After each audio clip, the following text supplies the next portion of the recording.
임상시험 선배의 가이드는 내부 교육용으로 제작되고 사용되고 있습니다. 유튜브에 영상들이 업로드되어 있기 때문에 이 분야에 관심이 있으신 분들에게도 도움이 되었으면 합니다. 이 영상이 도움이 되셨다면 구독, 좋아요, 추천 부탁드립니다. 질문이나 제안은 시간이 될 때 답변 드릴 수 있지만 악플에는 답변하지 않고 바로 삭제합니다. 임상시험선 배의 가이드 51번째 토픽은 퍼스트 인 휴먼 용량 결정에 관한 내용입니다. 신약 개발에서 만나는 어려움 중 하나는 동물 실험 결과로부터 임상시험 용량을 설정하는 것입니다.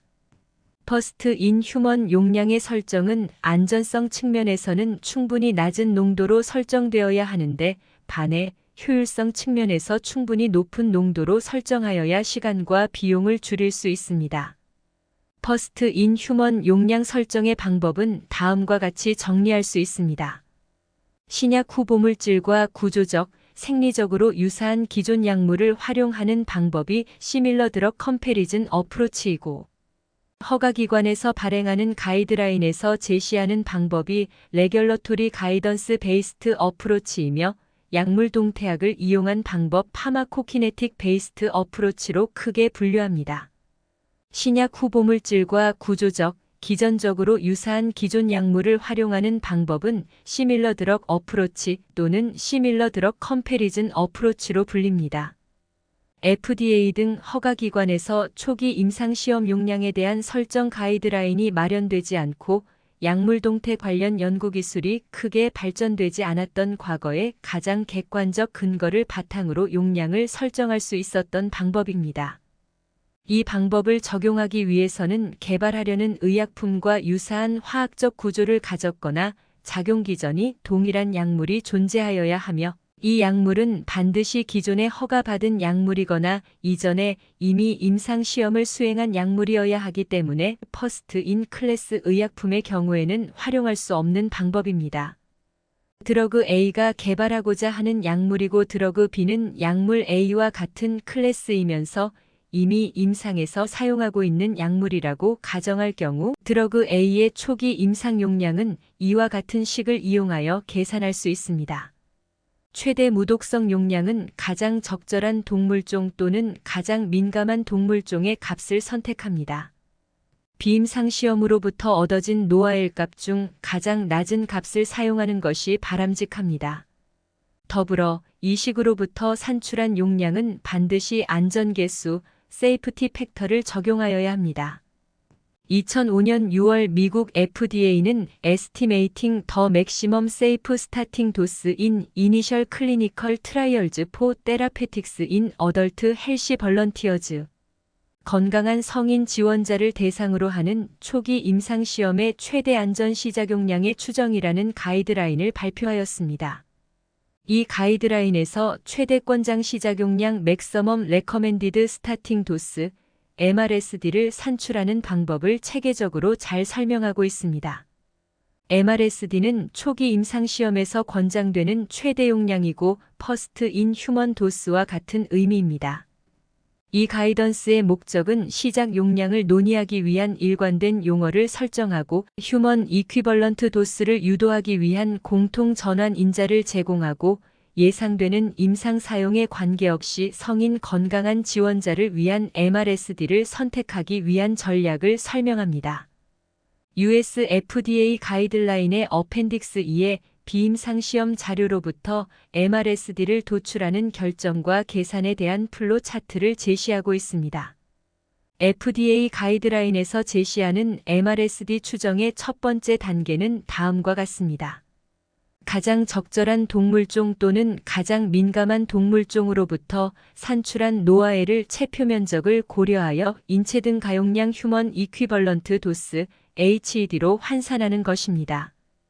이를 위하여 FDA는 이미 비임상시험으로부터 얻어진 노아엘로부터 HED를 산출하기 위한 변환상수 컨버전 팩터를 제공하고 있습니다. FDA에서 제공하는 변환상수를 노아엘에 곱하거나 나누어 주면 HED를 산출할 수 있습니다. 만약 FDA에서 제공하는 변환상수를 그대로 사용하지 않고 실제 동물의 체중 또는 예상되는 인체의 체중, 특히 소화를 대상으로 할 경우를 직접 고려하길 원할 경우 다음의 식을 통해 산출할 수 있습니다. 변환 상수를 이용하여 용량을 환산하므로 도스 바이 팩터 어프로치라고 부르거나 노아엘을 활용하므로 노아엘 베이스트 어프로치라고도 합니다. FDA 가이드라인에서 제시하는 MRSD 추정의 두 번째 단계는 다음과 같습니다. MRSD를 추정하기 위한 두 번째 단계는 앞서 설명한 HED의 안전계수, 세이프티 팩터를 적용하는 것입니다. 시밀러 드럭 어프로치와 마찬가지로 안전계수의 기본값은 10으로 하여 HED에 나누어 줍니다. 이때 안전계수 값을 선택함에 있어서 반드시 사전에 약물 동태학적, 약물 동력학적 고찰이 수행되어야 합니다.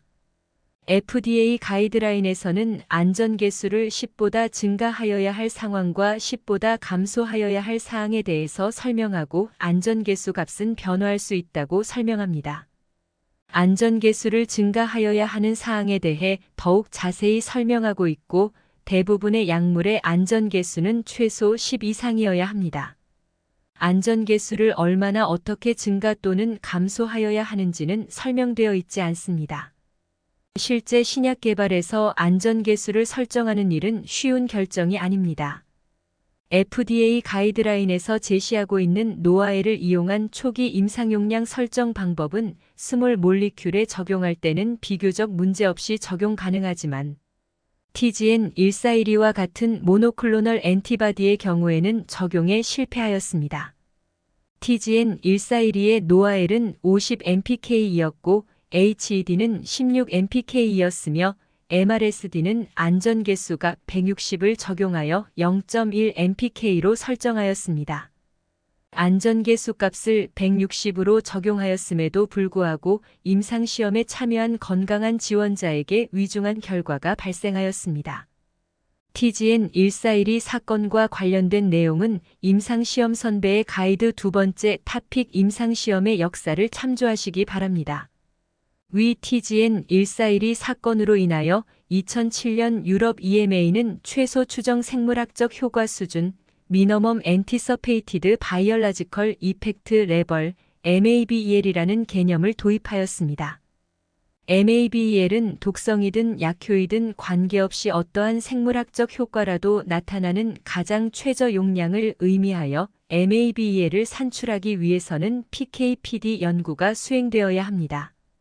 먼저 인체 세포와 동물 세포의 인비트로 시험계를 통한 양리 활성 실험을 수행하고 인비트로 농도 반응 곡선을 분석하여야 합니다. 그리고 동물 모델로부터 용량 노출 반응 관계를 규명하고 양리학적 활성 용량에서의 노출 정도를 규명하여야 합니다. 마지막으로 인체에서 동일한 노출 정도를 가지는 용량을 산출한 후 안전계수를 고려하여 퍼스트 인 휴먼 도스를 예측하고 노아엘 베이스트 어프로치와 MABEL 베이스트 어프로치 중 더 낮은 퍼스트 인 휴먼 도스를 선택합니다.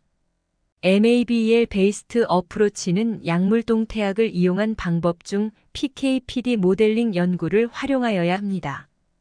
TGN-141의 경우 MABEL을 이용한 퍼스트 인 휴먼 도스는 0.001 mpk로 추정됩니다. FDA 가이드라인에서 제시하는 MRSD 추정의 세 번째 단계는 다음과 같습니다. MRSD는 양리학적 활성 용량, 파마콜로지컬리 액티브 도스 PAD를 고려하여 결정하여야 합니다. 양리학적 활성 용량은 양리학적으로 활성을 가지는 최저 용량을 의미합니다. 만약 PAD로부터 산출한 HED가 노아엘로부터 산출한 HED보다 낮을 경우 최종 MRSD는 PAD로부터 산출하는 것이 바람직하며 특히 생물의 약품 바이올라직스의 경우 PAD를 고려하기를 권장하고 있습니다. 가이드라인에서 노아엘로부터 산출하는 HED와 같이 자세한 방법을 언급하고 있지 않으므로 실제 연구에서 PAD를 산출하는 것은 쉽지 않습니다. PAD를 고민하기 위해서는 약물동 태학을 이용한 방법 중 PK/PD 모델링 연구를 수행하여야 합니다. 약물동태약을 이용한 초기 임상용량 예측 방법의 기초는 동물의 약물동태약적 파라미터로부터 인체의 약물동태약적 파라미터를 추정함으로써 용량을 예측하는 것입니다. 약물동태약을 이용한 퍼스트 인 휴먼 도스 예측 방법은 약물의 노출 정도를 나타내는 비구획적 약물동태 파라미터를 활용하는 것입니다. 대표적인 비구획적 파라미터에는 혈중 농도 곡선화 면적과 최고 혈중 농도가 있습니다. 동물로부터 얻어진 AUC 값은 인체에서 목표하는 AUC 값만을 제공하므로 AUC 값만으로 퍼스트 인 휴먼 도스를 산출할 수 없습니다. 퍼스트 인 휴먼 도스를 예측하기 위해서는 인체의 청소율, 분포용적, 주로 정상 상태에서의 분포용적 또는 생체 이용률 등을 추정하여야 합니다. 가장 민감한 동물종의 노아엘에서의 AUC 또는 동물질환 모델에서 약효가 발현된 최저 용량의 AUC를 알고 있고 인체의 청소율과 생체 이용률을 예측하였다면 다음과 같은 식을 통해 퍼스트 인 휴먼 도스를 산출할 수 있습니다. AUC 대신 정상 상태에서의 혈중 약물 농도를 알고 있다면 다음과 같은 식을 통해 퍼스트 인 휴먼 도스를 산출할 수 있습니다. 인체의 시간에 따른 혈중 약물 농도 곡선을 예측하는 방법은 데드릭 플라트를 이용한 방법, CSS, MRT 방법, 생리학적 기반 약물동태 모델을 이용한 방법, 약물동태약물 동력학 모델을 이용한 방법이 있습니다. 이 중에서 데드릭 플라트를 이용한 방법과 CSS MRT 방법은 알로메트릭 스케일드 업 방법을 응용한 것으로 정맥 투여 후 시간에 따른 혈중 약물 농도 프로파일을 예측할 수 있으며 체외 경로로 투여하는 약물의 경우 추가로 별도의 가정 설정과 파라미터의 예측이 필요합니다. 반면 생리학적 기반 약물동태 모델과 약물동태약물 동력학 모델을 이용한 시간에 따른 혈중 약물 농도 프로파일 예측은 모델링을 하기 위한 지식과 소프트웨어를 필요로 하지만 가장 객관적이고 논리적인 예측이 가능합니다. 일반적으로 사용해야 하는 기본 안전 계수는 10입니다. 이는 역사적으로 인정된 값이지만 사용 가능한 정보를 기반으로 평가해야 합니다. 세이프티 팩터를 10보다 증가시키는 경우는 다음과 같습니다. 가장 적절한 종 또는 여러 종에서 중요한 독성에 대한 가파른 용량 반응 곡선은 인간에게 더 큰 위험을 나타낼 수 있습니다. 질적으로 심각한 독성 또는 중추신경계와 같은 장기 시스템의 손상은 인간에 대한 위험 증가를 나타냅니다. 모니터링할 수 없는 독성에는 임상병리학 마커에 의해 쉽게 모니터링되지 않는 동물의 조직병리학적 변화가 포함될 수 있습니다.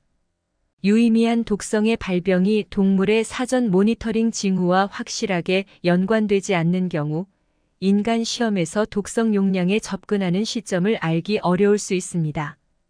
여러 동물 종에서 광범위하게 발산하거나 열악한 생체 이용률 또는 HED를 유도하기 위해 사용된 시험종에서의 생체 이용률이 낮다는 것은 인간에서의 독성을 과소평가할 가능성이 더 크다는 것을 시사합니다.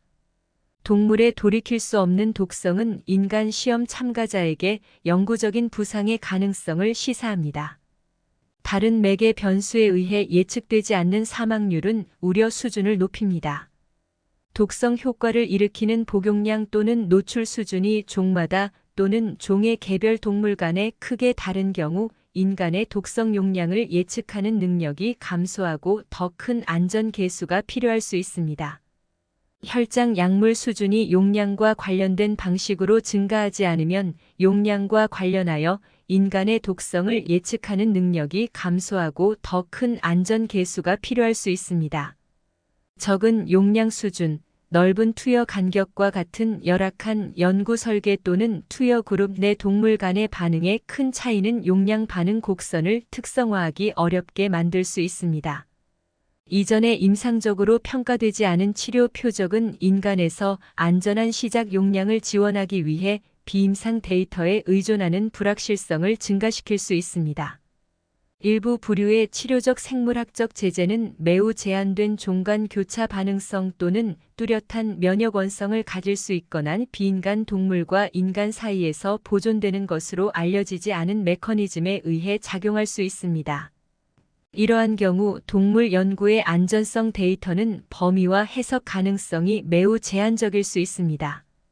일부 조건에서는 10 미만의 안전 계수가 적절할 수 있습니다.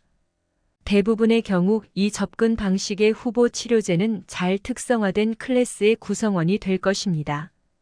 클래스 내에서 치료제는 동일한 경로, 일정 및 투여 기간으로 투여되어야 합니다. 유사한 대사 프로필과 생체 이용률을 가져야 합니다. 인간을 포함하여 테스트된 모든 종에 걸쳐 유사한 독성 프로필을 가져야 합니다. 치료제에 의해 생성된 독성이 쉽게 모니터링되고 가역적이며 예측 가능하고 시험된 종 전반에 걸쳐 일관된 독성과 중등도에서 얕은 용량 반응 관계를 나타낼 때 더 작은 안전 계수가 사용될 수도 있습니다. 10보다 작은 안전 계수는 노아엘이 건강한 지원자를 대상으로 제한된 임상 일정에 비해 더 긴 기간의 독성 연구를 기반으로 결정될 때 정당화될 수 있습니다. MRSD가 결정되면 적절한 양력학 모델에서 파생된 PAD와 비교하는 것이 중요할 수 있습니다.